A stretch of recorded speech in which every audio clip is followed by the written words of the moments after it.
Hey, Spencer, do you got time for a shitty book review? I mean, I guess. Yeah. I mean, Well, you know what? No. Don't say anything. I'm only doing this because we have our book club tomorrow, and we got this fine comic book crossover by Donny Cates. It's an Image title. From my understanding, I think everybody's going to like this book. Yeah.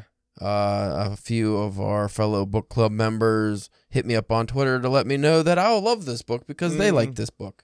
I hated this book, Spencer. It's too comic booky. No. It's not that at all, actually. I will state that, and I'm only doing this here because I feel like at the book club, I'm probably not going to have much of a chance to give my critique because, I don't know, lately at the book club's just been like, we talk about the book for 30 seconds and then it's just nonsense. But one, I did really like the art. Yes. I thought the art was fantastic. I like all the page layouts. I loved all that stuff. This book, by the way, I guess I should give a brief synopsis. I'm not reading that. Should I read that? No, that's only a paragraph. After the event alters the world as we know it, Ellie, Otto, and Ava embark on a four-color odyssey through magical Colorado. Mysterious and familiar? Superheroes join our intrepid team of heroes searching for a way to shatter the dome and expose the truth. That doesn't give you enough. Essentially, comic books come to life through some kind of portal. So every kind of comic book, and from what I understood, just imaginary character that's been in media, like Godzilla and stuff. Yeah, like, pop culture. Yeah, because, there's been Godzilla books and stuff, too. And so pretty much just all comics. Let's just say all comics. They come into the real world, and they're all fighting, and they cause terror over Denver, Colorado, and then fancy Doctor Strange ripoff makes a big dome over the city, and we're kind of safe. And then I'm not even going into the story because that's kind of generic, but like the premise is cool. But here's where it all falls apart for me. One, I absolutely hated the writing of this book. Oh, yeah? I thought the writing was trash. Main thing that really took me out of it is the fucking dialogue. Oh, yeah? I hated the dialogue because it's all this stilted, stuttering, like every character talks this way, where it's just like, we need to just, and they just never fucking finish their thought. And two, how many characters can say, oh my God? Like, did you notice that, like, every other page somebody was saying, oh my God, or my God, fuck. Okay, if that's one guy doing that, I can get that, but not every fucking character. Right. Other gripe, I thought all the characters were not likable. They were just cardboard, generic character types. Like, you had the stupid Christian kid. You had the generic hero girl that's kind of tough as nails with the mysterious backstory. You had the comic book guy, the shop owner guy who was just like, the sidekick or whatever. And then you had the cute little girl, and it's like, okay. So I did not like the characters. My third gripe with this book is, and maybe it's more creative if you are a fan of a lot of Image books and know all these characters, but mainly the writer threw in a bunch of his characters from other works as the comic, which is a cool idea. I like that idea. But they mentioned Superman, and he built it up like he's going to be Superman, and it's, Madman? I don't even know who the fuck that is. He's an old Mike Allred. He's a huge, like, you've probably seen some of his art. He has a very kind of cartoony art. It's his creator-owned character from years ago. It was a stupid-looking character that should have not been compared to Superman, in my opinion. Yeah. I'll give it that. But there was always, like, because each issue ends in a big reveal. There's always, like, this big reveal of some comic character or something, and I'm like, should I fucking know that person? It wasn't until the very end, until we got, like, the Walking Dead zombies that were black and white, which was cool. Hit Girl and the guy from Black Hammer came in, I think. Like, some of that stuff was cool because that was a little more, like, I feel like people recognize those more. But, like, they brought up, Godzilla, Superman, Batman. Like, they bring up all these heroes, but then you can't see them because it's an Image, they don't have licensing for Batman and Superman and the Marvel heroes. But, that's fine. I get that. But, like, the main characters that are here to help save the day are this Donny Cates' fucking other title, was it the Paybacks or something? Yeah, that's where that's where that Doctor Strange guy. But they're just like knockoffs of other characters. Is that the gimmick? Like the guys, like they even said, "Oh, it's Doctor Strange," and he's like, "No, it's not Doctor Strange. It's fucking Captain Black or whatever his fucking name is." I have like the first volume of that because I read this series in single issues. Yeah. So, like, as the issues were coming out, I was grabbing some of his other books to, because they already kind of hinted at some things, so I was trying to get caught up on some of that. But I purchased it, but I've never got around to actually reading it yet. just as a general comic fan, you're not like me. I'd probably be more knowledgeable than some and just like a generic or like a random person goes, oh, this looks like a cool title. Like I didn't get most of the references. I don't think. So I don't know if people would get it's very inside baseball. Yeah, like the jokes too. They felt like that, and just like it just didn't hit with me. This guy's fucking hair too, so stupid. That Madman guy. Oh yeah, Frank or whatever the fuck they were calling him. And also, like, he shoehorns his magic sword that I think is from one of his other titles that I'd never heard of. Again, if you're a fan of this guy's work, I guess you would love this. But it just seems like, I don't know, kind of a missed opportunity to at least have some more popular characters be involved. But maybe he doesn't have licensing to use them. Like Hit Girl, maybe he could only bring her in, but he can't actually use her. Well, that's where the fun, because we're always talking about. This is one of the books we always talk about in the comic book store podcast, Pittsburgh Comics, that I do with the owner there and some of the other patrons there. And a lot of time it's the background things. Yeah. It's the things in the background of those characters where hey, that kind of looks like Batman or Spider-Man's hand coming out of those things and stuff like that. But I can't remember because in that there's a big double page spread of a big fight scene, right? Yeah, and I looked through that and I only recognized a couple characters. So, there's the Ninja Turtles are in the background. I have to show you that after we're done recording this. But yeah, I enjoyed it a little bit more because, like I said, say some good things about the book. Because like I said, I'm probably gonna be the outlier at the book club and not liking this. See, it's almost kind of it's weird because it's almost kind of the things that you don't like about it is what the things that I, that I like about it. Maybe what it probably not a good, like you said, you didn't like the writing. This might have not have been the first book.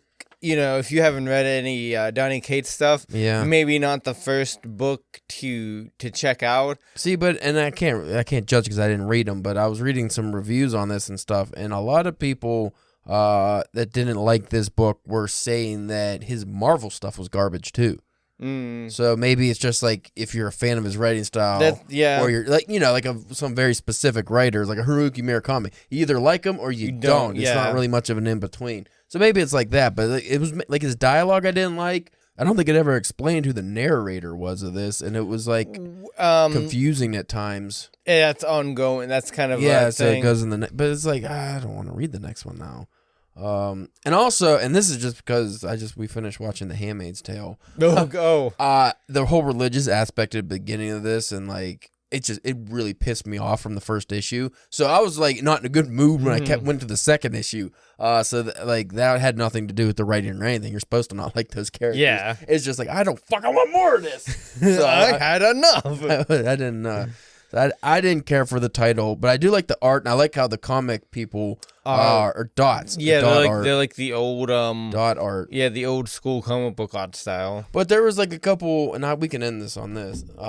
On this note, there was a couple things that I thought were, I don't know if they're just errors or just weren't thought out, but he explains, and I think it was just Scott Snyder does a quote or something on the cover here, a review or something. So he killed off comic creators in this, comic writers. He had people it didn't go into details, a side story. Even says, I think, this is a side story. I don't know, I'm bringing it up. But he a bunch of he names a handful of popular comic, the Walking Dead creator and stuff, and talks about them getting killed or they're missing, because people are killing them because they think it's their fault that this is happening. If they're comic writers, couldn't they just write their way out of this and create new superheroes that would get absorbed into that world to save the day? Oh, because I would think that anything that they created new wouldn't work. Would be in the dome. Yeah. They probably wouldn't have made it through the dome. And then two, I think a lot of this stuff happens without you really, what I mean? They don't know that this is the thing that's, you know what I mean? Killing the writers and stuff because I think at first it's just a tragic accident or I don't think they know that it's a comic book character that has came to the real world to do it. There was a cool part in this about what the fuck was it now? I forget. And then later on, whenever he will they do something more like with The Walking Dead in a later issue, and like Robert Kirkman like writes those couple pages. So like there's like cool thing. Like I said, it's very inside baseball a lot. So if you're not, you don't read Image Comics or especially these specific writers. If you're not like a fan of these certain people or into that kind of stuff, or just even into. Not like, you're just like, oh, comic books are cool, but you're not like into like the trenches of it. You might not get the same of like, oh, that's cool. I got that. Like the one bit of writing, this is what I remembered I was going to say. The one bit of writing that I did like were, he almost made a comparison to Watchmen because he it's pretty much the plot or the final end of Watchmen. He doesn't say Watchmen. He talks about a giant squid, like, getting teleported into the city or something, or some alien. And, like, the whole world comes together to kill it, which is what pretty much Watchmen is. A big disaster brings the world together. But then he turns it on his head by going, but in the real world, that's not what happened. We just sent more bombs and killed everything. And so I thought that was kind of cool. But I have no interest in reading the second volume of this, if there is one out now. Folks, I recommend checking it out if you're into that kind of stuff. I just didn't work for me. And I'm not like a big superhero guy anyway, let alone knockoff superheroes I never heard of. It is kind of, and it's also true, it's like one of those kind of, it's like his love letter to like the medium and stuff like that. So like, as you said, you're not a big capes and tights kind of guy. Yeah. So, but I will say again though, the art is fan. Ooh, they got Spawn in here. Yeah. Is he actually? I don't remember him in the comic though. Just in the splat or these extra drawings at the end. But I did like I thought the art was fantastic, and some of the stuff he did was cool too. Oh, here's that big splash page you were talking about. Yes, I don't recognize most of these characters. You'll have to show me the Ninja Turtles. They should be up in the corner somewhere, like up in the sky. Oh, they're just silhouettes. Yeah. See, I mean, that's cool if you do that. You could do that with Superman, just a silhouette or a Batman or something. Well, I guess you can't even do the Batman logo because this fucking world's poop and you get sued. But yeah, just like the art was really good. Like that was my favorite thing about the whole book, and the illustrations and splash pages were amazing. And I was let down by the story. I didn't like the story or the writing, but that's just my own opinion. Anyway, we are going to be talking about publishing, Spencer. Publishing trends. So stick around for that, folks. Enjoy the sultry space music until then.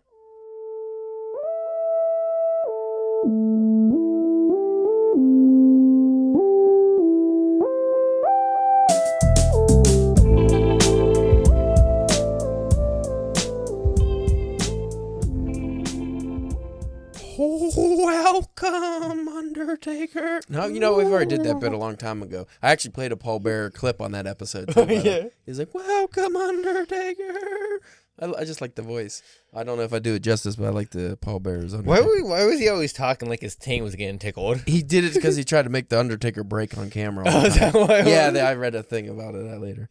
You are listening to not the Undertaker podcast. That would be cool. I'm down with that. The Drunken Pen Writing podcast. Slightly more disappointing. I'm your host Caleb James. With me today, Spencer, the Venetian Veggie Ventilator Church. You're ventilating veggies. That's a proper job because they'll get moldy if you don't ventilate them. You got to have some airflow. So kudos to you. Venetian? That's just like fancy. Cool. Yeah, it's like what is Venetian? Is that like Greek? I'm gonna look that up. That piqued my interest. I don't even know where because I looked on the thing and I kept landing on Venezuela for some reason. I think we've done that like 4 times. So there's not too many V names that I'm good with. No. Venetian. I know it's a street or a. I thought it was like. I almost thought it was like a fabric or something. Maybe it is. The Venetian Resort in Las Vegas. Ooh, fancy. But not what we're looking for. I always thought it had something to do with ancient Greece. I mean, probably. Oh, I fucking got stuck on booking.com. No. No way. I don't want to go there. You know what? We'll never find out this mystery. Yeah. But like I said in the cold open, for those who listened to that whole thing, which if you skipped it, I don't blame you because we were just talking about comics. 11 key publishing trends, Spencer. Oh. I just want to talk about some of the publishing because I was thinking about this earlier. Ashley sent me a video about trying to get your book published and like the problems like new authors are having going not even just getting agents, but like actually going to the publishing house, like they have the agents get them published because a bunch of editors resigned over like the last year or two, like, you know, the Great Resignation or whatever they call it. So all these publishing houses are short a bunch of editors, and the books they are publishing, they're not doing a thorough job because they can't. And two, like, you think they're going to go, you know, if Stephen King got a new book coming out and they're having a hard time getting somebody to like edit that, put it together and give all the feedback and stuff, do you think they're going to like go with Joe Schmo to, you know, do a lot of work on his book? So like what the message was, if you're getting into trying to get traditionally published right now, you want your book to be almost like not pretty much complete. Like you wouldn't have to have a lot of work done to it, you know? It almost seems like more and more nowadays. What's the point of traditional publishing? What do they do for you? They don't market for you anymore. And now if they're not going to do much editing for you, all they're doing is the cover art and taking most of your money. Right. It's like, what's the fucking point of that? But anyway, that got me thinking, it's like, well, what's the actual trends? Because I don't keep up on that. And this is not just for 2022. This is all the way up to 2024. Okay. So I'm guessing they're projecting, you know, future trends too as well. Yeah, because both of us, we just kind of read what we want or what we like, and don't really like. You know. I read a lot of classic lit, so that's not applicable to anything going on now. And then, and when I do follow like the trends for indie stuff, it's mostly just like what kind of books are selling. Like I'm not really paying attention to like the market and everything. So. I don't know how detailed this is off of Exploding Topics. I don't know if I'm going to go into great detail on reading all this stuff because it looks like there's a lot of information here, but I will go into some of these. Number one, growing demand for audiobooks and ebooks.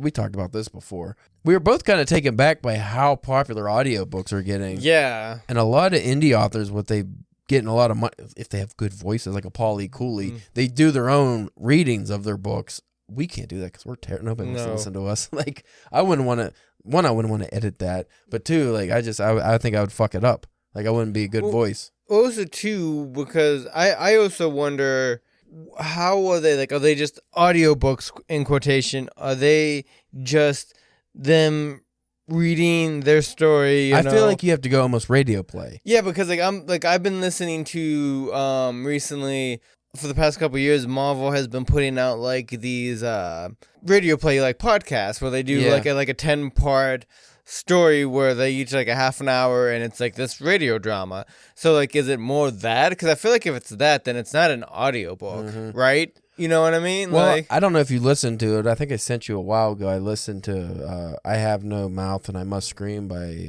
Harlan Ellison. Because I've read that a couple times. That's one of my favorite short stories. It's fucking horrifying. But I found an audio version that he read online, and it's like so much better than reading it because you can like he sounds fucking crazy. Yeah. Like as he's doing the narrator, and it's just like the madness comes across. And I've actually found this because I've been doing a lot of research on Ulysses by James Joyce, because that's like a very difficult book to read.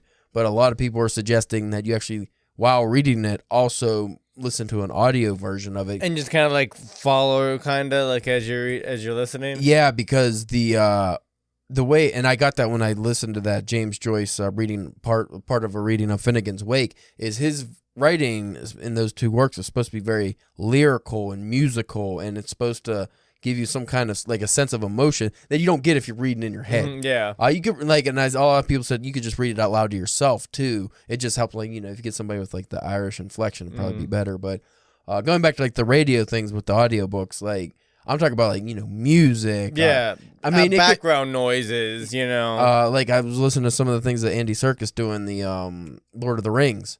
Sounded fucking amazing. And now he could do all the voices because, you know, he's fucking amazing. But if you're just reading your own work, especially like, you know, you think like, okay, you got a female voice, like, and you're just the guy reading it. I almost feel like it would be better to have like a radio play, like have actual actors do it, which a lot of indie authors do. They hire actors or have friends do the voices for them.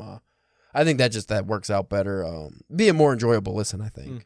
But yeah, but like you know, it's a lot of time. It's like, you know, say like the scene's taking place. These two guys are talking in a diner. Now, as you're reading it, that's just they're having their conversation in the diner. But when you go to listen to it like that, there's background. There's people. Yeah. You hear people talking, like mumbling. You know, people talking. The immersion, like you want to be immersed in that world. You know, plates clanging together. You know, stuff like that. Like I told you, that Lord of the Rings. It was on like I think like Kickstarter or something, where some guy created music to go along with each chapter that you're reading, and you can even change the pace of it. So if you're a slow reader, you can do that. That's cool. Yeah, and then that way when you're reading, so say you go to the Prancing Pony pub, like there's music, like an ambiance, like that'd be so fucking cool. I think because I do listen to ambience when I read a lot, especially like denser literature, because I need something to. I can't just be focused on this word, because like it'll drone like even like an Ernest Hemingway. Sometimes it just drones on, or like Russian literature is good for that. You read like a Dostoevsky, and you're like, wait, did I read that page? I fucking don't remember. Like some music will just help you be ambiance, like just like clanking of glasses, and like somebody's in the pub, like okay, this makes the scene come alive. So that would be really cool. Like that's something I would be down for, and I actually really want to read. I want to listen to the audiobook version of Norm Macdonald's book. Oh my god! Because we both read it, but he reads the book, so I bet you that's amazing. And I'm sure there's like extra added things in there as he's doing. Like, oh, this reminds me of a time like. Now I don't know if you are still on this side, but I think in the past we both poo-pooed people who say they read a book when they listen to a book. Like it's not the same. Yeah. But while I still don't think it's the same, I completely understand. Like it's fine if you listen to books. Well, yeah. It's just, I find though that for me personally, because like I just know with like podcasts and music, I wander like, yeah, you know what I mean? I can listen to a podcast and like I'll be like, what did they just say for the last 5 minutes? I completely spaced out. And also when I listen to a book or a story, the visuals in my head are vastly different because, like you said, with the music and the clanking of glasses, it's almost like watching a movie. Because like if Pulp Fiction came on the TV right now, where neither of us were looking at it and we just heard it in the background, we could probably know, because we watched it. We would know the scenes unfolding. Like, oh, they're in the diner scene right now. Oh, they're in the Gimp basement right now. Yeah. Like you would know the scenes just from the sound. So if I listened to an audiobook, I feel like I would be sitting there thinking, oh yeah, it's a diner scene. I can picture all the stuff, and it's just not me picturing it anymore. It's like they're putting the picture in my head. And then the ebooks thing, like that's been a rising trend. I mean, and that's no surprise. That's just probably as with each passing more cost year, effective and just easier to have like digital copies of books versus physical. And plus like Kindle Unlimited, a lot of people do that and they just get so many books. So I understand that. And again, like if like I even said, like if I was ever gonna read any like of the bigger Stephen King books again, I'm going to just double down or double dip and just buy it on my Kindle. Yeah. Other than pulling off the 1,000-page stand. Well, like that thing. Like, I got all his work up till, like, 2017 or 18 or whenever I bought that or something like that. Every ebook was $40 for all of everything. Yeah, all short stories. And I would have done that if And it makes reading it so much easier. Number 2, more book summary platforms emerge. So think of, like, Blinkist. They have some other ones here. Mentorbox. See, that though, like... Well, think about if you're like a university student and say you had to read War and Peace for a class and you're just not getting it the way you should. I feel like that because honestly, is that what it's supposed to do? Is it like explaining it to you? Is that what it is? It just like breaks it down. Let's see if they... So Blink... Oh, no, this is... Yeah, that's what that is. Honestly, because it almost sounded like it was like... different platforms to get your stuff from. No, it summarizes books into audio and text summaries that they call blinks. That's Blinkist. I think it'd be like Cliff Notes almost. Like it just like it breaks the book down into just like the main. This is what happens. This is what happens. And I find when I read challenging fiction, I do watch a lot. Like when we did Blood Meridian stuff, I watch a lot of documentaries, videos, I read essays, like things that are related to the work. And then people's reviews. Yeah, like I just want to fully understand what I read, and Blood Meridian's a perfect example. It's such a dense, complex book. It's really hard to see exactly what's going on. Moby Dick's another one because there's so many allegories to fucking everything. It's just like, oh, I completely missed all this stuff. You just get the, oh, man, trying to get a whale, but there's a lot more to it than that. Number 3, political books remain popular. I don't know why people read political books. Like, oh, Barack Obama's new memoir. It's like, do you give a fuck? Yeah. Well, is that what they mean by that, or do they mean like fiction with like a political? No, I'm pretty sure it's just nonfiction, but I'll look deeper. Books in the political genre have been immensely popular. Yeah, the first example.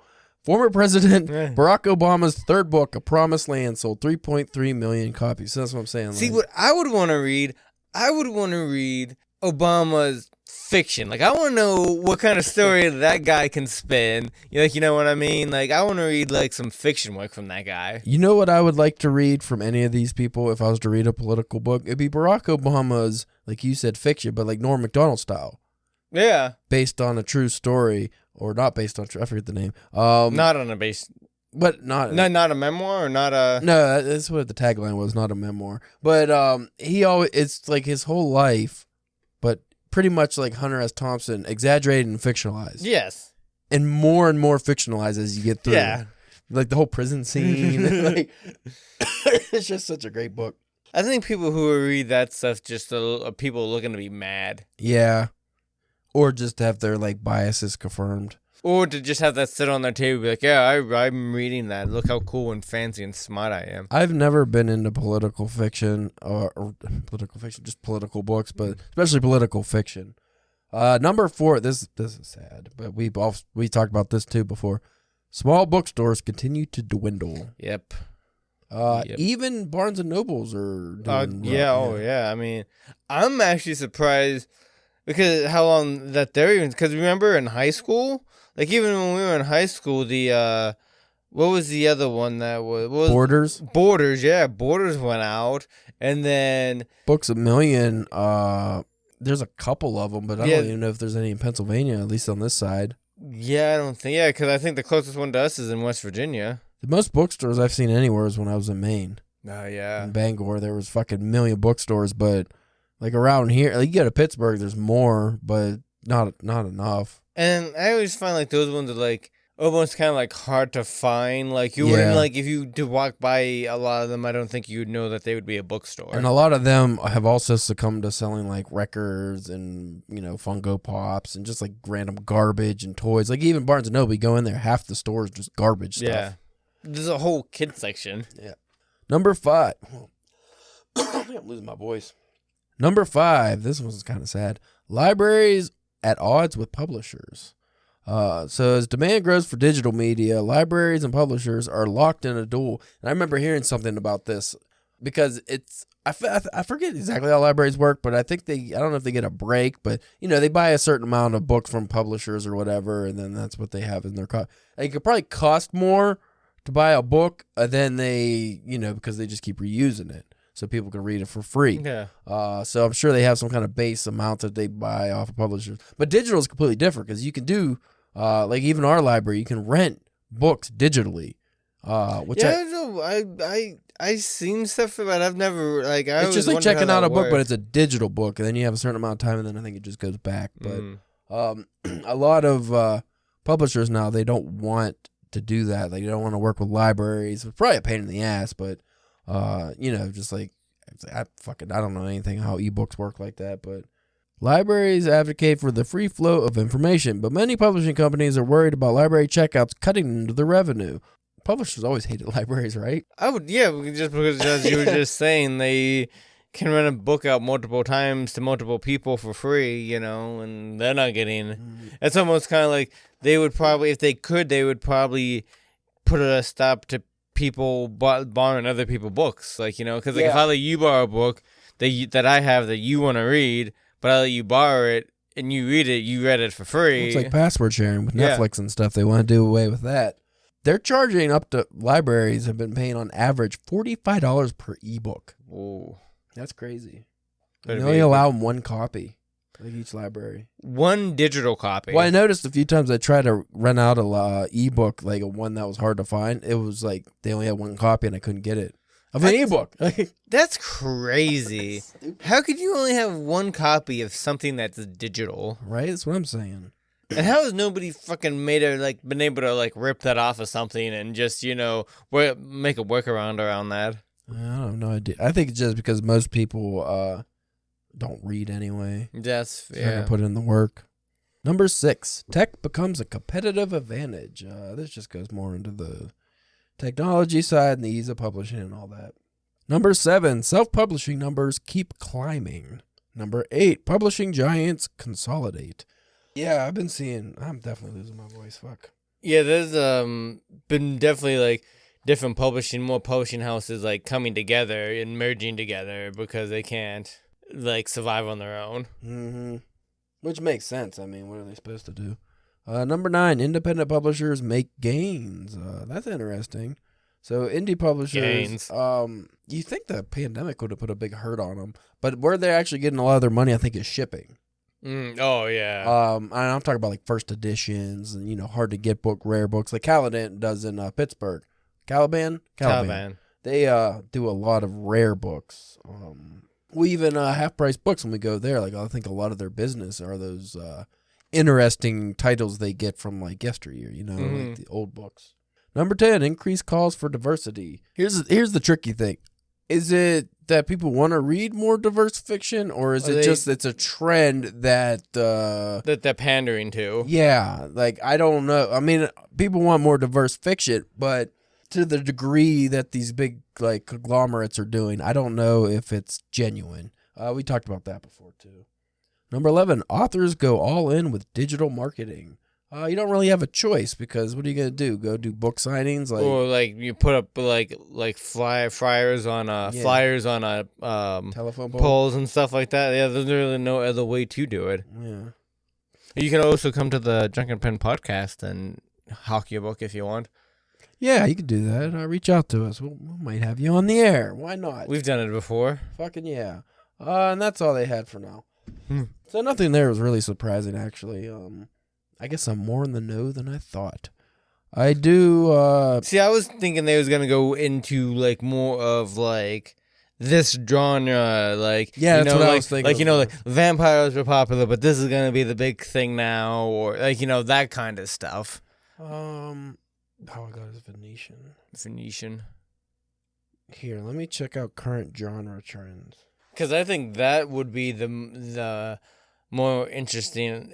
I would say just off the top of my head, the diversity thing was probably gonna be high on there. These are all just generic fantasy, science fiction, dystopian, adventure. So same as it always is. Yeah, romance is probably on top. That always weirds me out. It's like romance, not weirds me out, but it's like always surprises me that romance is always like the top dog, because it's one of those things like you don't know too many people who like talk about them reading romance stuff. Well, what I think it is, and this could be a little bit of generality, but typically more women read than men do, and not saying that all women read and the only thing that they read are like romance novels, but and then also too it's true crime, or it's like also like like Daniel Steele. Like I'm sure not all those are actually romance novels, but I'm sure a lot of them get categorized as that just because like the author. Yeah, so. Well, maybe next episode, or at least for the cold open, we can check more into the genre trends and more specifically, like you said, I want to see if like vampire books or the market, because I don't really know, because a lot of people bet their money on pandemic fiction, and I don't think anybody wants to read pandemic fiction. No, they don't. They want to read the opposite. They don't want anything to do with pandemic stuff. So like I saw a lot of those books kind of flounder. And what I think like what it probably is going to be is going to be a lot of not necessarily genre. It's going to be like genre within genre, like what I mean? Yeah, subgenre. Yes, I think that's where it gets. A lot of anti-capitalist stuff has been popular lately, and anti-government stuff, which I don't like. Yeah, both of those genres. So anyway, folks, before I completely lose my voice, this has been the Drunken Pen Radio Podcast. Out. I'm trying to do like Jocko. Out. You could check out our work at Pussy out. Whoa, we had to throw the hard P in there. You can check out our work at drunkenpenwriting.com. Oh, my drunken pussy writing. I don't think we have any new fiction on there this week, but we get stuff. You could check us out at Twitter at Drunken Pen Writing, Instagram, Facebook, where you go on Instagram at Drunken Pen Writing. You can see my fancy cat shirt from our wine tasting episode. That's a fancy shirt. People seem to like the wine tasting episode, so that's good. Oh, that's cool. I forget what was the top thing. You didn't listen to that, did you? No. I'm going to play something when we get off okay. So anyway, thank you for listening, and hopefully next week my voice is a little better. See ya. Bye.